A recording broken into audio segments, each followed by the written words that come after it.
श्री स्वामी समर्थ मित्रांनो, शेवटच्या गुरुवारी आपल्याला उद्यापन करायचं आहे आणि मासिक पाळी, सूतक, विटाळ किंवा बाहेरगावी जाणार असाल तर काय करावे?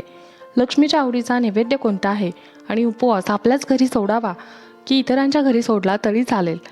या सर्व प्रश्नांची उत्तर आपण या व्हिडिओमध्ये पाहणार आहोत. नमस्कार, माझ्या चॅनलवर तुमचे स्वागत आहे. मार्गशीर्ष महिना सुरू झाला आणि आपले 3 गुरुवार झालेले आहेत. 18 डिसेंबरला 4था गुरुवार आहे. या महिन्यामध्ये 4 गुरुवार पडले, त्यातले 3 गुरुवार आपल्याकडून झालेले आहेत. 4थ्या गुरुवारी आपल्याला मस्त थाटामाटात महालक्ष्मी देवीचं उद्यापन करायचं आहे. पण सर्वांना पडलेला प्रश्न की 4थ्या गुरुवारी अमावस्या आहे का? तर अमावस्या शुक्रवारी 19 तारखेला पहाटे 4:59 सुरू होते.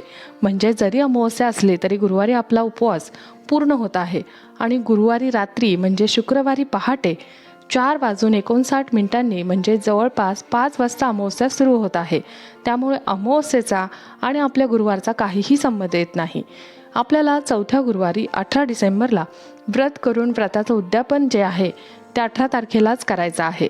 उद्यापन करत असताना नैवेद्य काय दाखवावा, म्हणजेच लक्ष्मीच्या आवडीचा नैवेद्य कोणता आहे हे सुद्धा आपण पाहणार आहोत. 4थ्या गुरुवारी जर कोणी बाहेरगावी जाणार असाल तर त्यांनी काय करावे? मग मासिक पाळी येत असेल किंवा कोणताही विटाळ किंवा सूतक येत असेल तर 4थ्या गुरुवारी उद्यापन करावे का? तर ते कसे करावे हे आपण पाहणार आहोत. आता काय असते, महिलांचा मार्गशीर्ष महिन्यामध्ये उपवास असतो आणि बऱ्याच महिलांचं असं असतं की मार्गशीर्ष महिन्यात केलेले गुरुवार त्याचं उद्यापन देखील मार्गशीर्ष महिन्यातच करायचं, परंतु ही चुकीची समजूत आहे. बऱ्याच महिला असं म्हणतात की मार्गशीर्ष महिन्याचे गुरुवार हे व्रत मार्गशीर्ष महिन्यातच उद्यापन देखील करायचं असतं. पण एखाद्या गुरुवारी अडचण आली तर काहीही हरकत नसते. तुम्ही पौष महिन्याच्या पहिल्या गुरुवारी सुद्धा उद्यापन करू शकता. पौष महिना अजिबात वाईट नाही. पौष महिना भगवान सूर्याला समर्पित आहे. भगवान सूर्याच्या मनोभावे पूजा केली जाते. सर्व स्त्रिया सूर्यनारायणाची पूजा करतात. मनोभावे सूर्यनारायणचे रविवारचे व्रत देखील पार पाडतात. त्यामुळे पौष महिन्याला वाईट समजू नका. तुम्ही पौष महिन्यातील पहिल्या गुरुवारी उद्यापन नक्कीच करू शकता. जर काही अडचण आली तर तुमची मासिक पाळी येत असेल किंवा तुम्ही कुठे बाहेर गावी गेला असाल तर तुम्ही पौष महिन्यातील पहिल्या गुरुवारी उद्यापन नक्कीच करू शकता.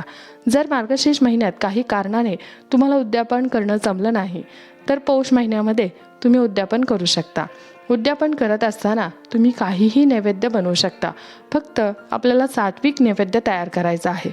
मग आमच्याकडे पूर्वीपासूनच उद्यापन दिवशी शक्यतो पुरणपोळीचा नैवेद्य बनवला जातो. पण जर पुरणपोळी तुम्हाला बनवायची नसेल तर तुम्ही सात्विक नैवेद्य बनवू शकता.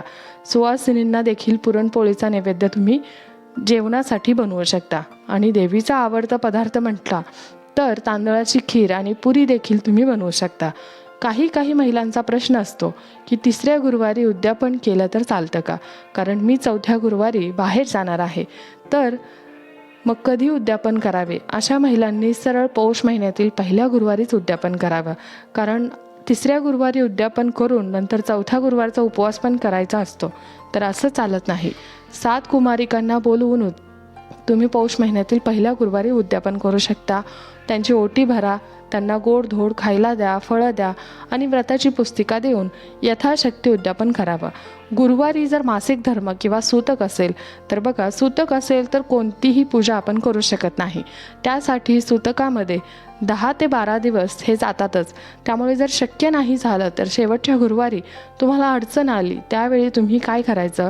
सूतक असेल तर फक्त उपवास करायचा, भक्तिभावाने मनापासून महालक्ष्मी देवीची पूजा करायची, देवीला क्षमा मागायची की माझ्याकडून काही चुकलं असेल तर मला माफ कर, असे हात जोडून देवीला प्रार्थना करावी.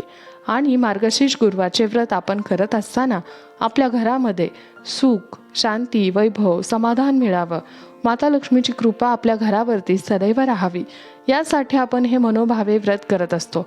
आपल्याकडून काही चुका झाल्या तर त्यासाठी आपण देवीकडे अवश्य क्षमा मागावी.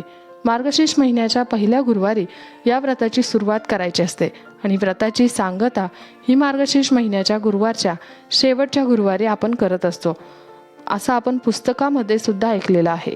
याशिवाय पुस्तकामध्ये अशी देखील माहिती आहे की तुम्ही कोणत्याही महिन्याच्या पहिल्या गुरुवारी या व्रताची सुरुवात करू शकता. मात्र उद्यापन जे आहे ते आपल्याला मार्गशीर्ष महिन्याच्या शेवटच्या गुरुवारीच करायचं असतं. म्हणजे यावर्षी एखाद्या महिन्यातील गुरुवारी तुम्ही या व्रताची सुरुवात केली तरी देखील वर्षभर आपल्याला उपवास करायचा आहे आणि दुसऱ्या वर्षी मार्गशीर्ष महिना जेव्हा येईल तेव्हा त्या महिन्याच्या शेवटच्या गुरुवारी आपल्याला या व्रताचं उद्यापन करायचं आहे. म्हणजे आपण वर्षभर देखील महालक्ष्मी देवीची पूजा मांडून हे व्रत करू शकतो. काही महिला असं करतात की ग्रंथ वाटले जातात महालक्ष्मी व्रताचे, तर महिला त्या ग्रंथाचा मानसन्मान ठेवत नाहीत. त्या महिला ते ग्रंथ इथे तिथे ठेवतात, खाली ठेवतात. मग ते लहान मुलं घेतात, फाडू शकतात. अशा प्रकारे ग्रंथाचा अपमान होतो. जी व्यक्ती ग्रंथाचा मान ठेवणार नाही अशा व्यक्तीला ग्रंथ देऊ नका. पुढच्या वर्षी जे व्यक्ती व्रत करणार आहे अशाच व्यक्तींना तुम्ही ग्रंथ द्या. उगीच ज्यांच्याकडून हे व्रत केलं जाणार नाही अशा व्यक्तींना तुम्ही ग्रंथ देखील देऊ नका. जी व्यक्ती त्याचा मानसन्मान ठेवू शकते अशाच व्यक्तींना ग्रंथ द्या. कारण व्रतपुस्तिका देण्यामागील उद्देश हाच असतो की त्यांनी देखील मार्गशीर्ष गुरुवारचे व्रत करावे. परंतु जर त्या व्रतपुस्तकाचा मानसन्मान राहणारच नसेल तर अशा व्यक्तींना व्रतपुस्तिका देऊ नका. जर गुरुवारचा उपवास असेल तर तुम्हाला एखाद्या व्यक्तीने शेवटच्या गुरुवारी उद्यापनासाठी जेवणासाठी बोलवलं तर त्यांच्या घरी अवश्य जावा. असं अजिबात मनात घेऊ नका की माझा उपवास आहे मग मी माझ्याच घरी उपवास सोडणार आहे. कारण गुरुवारच्या दिवशी तुम्ही लक्ष्मी स्वरूपात त्यांच्या घरी जाणार असता. हा मान मिळायला देखील खूप भाग्य लागतं. महिलांनी कृपया असं करू नये.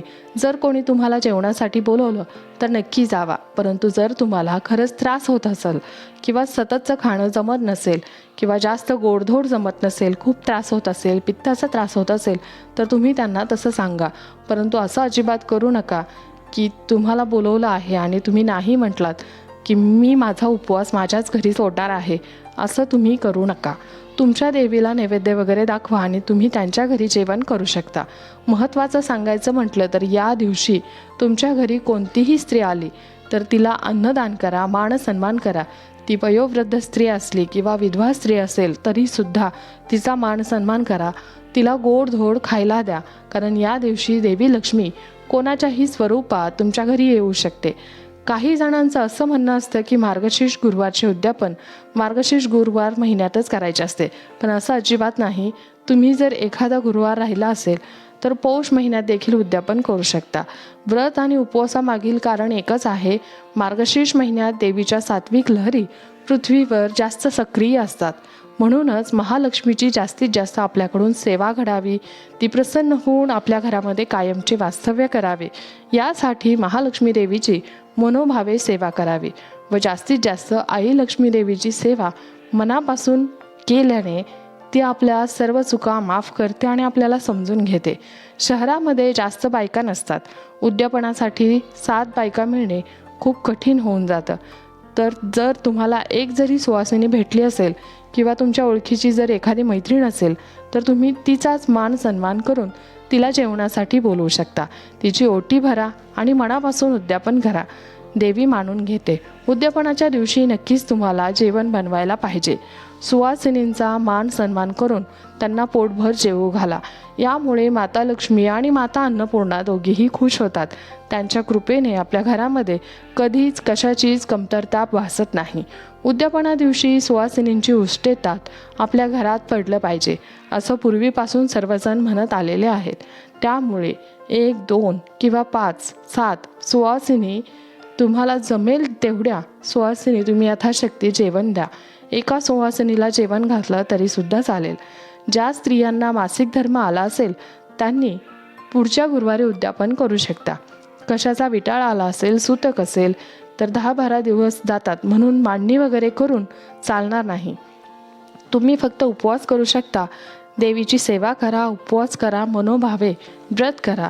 परंतु काही अडचणी जर आल्या, जमत नसेल तर उगेच मनामध्ये काहीही शंका आणू नका.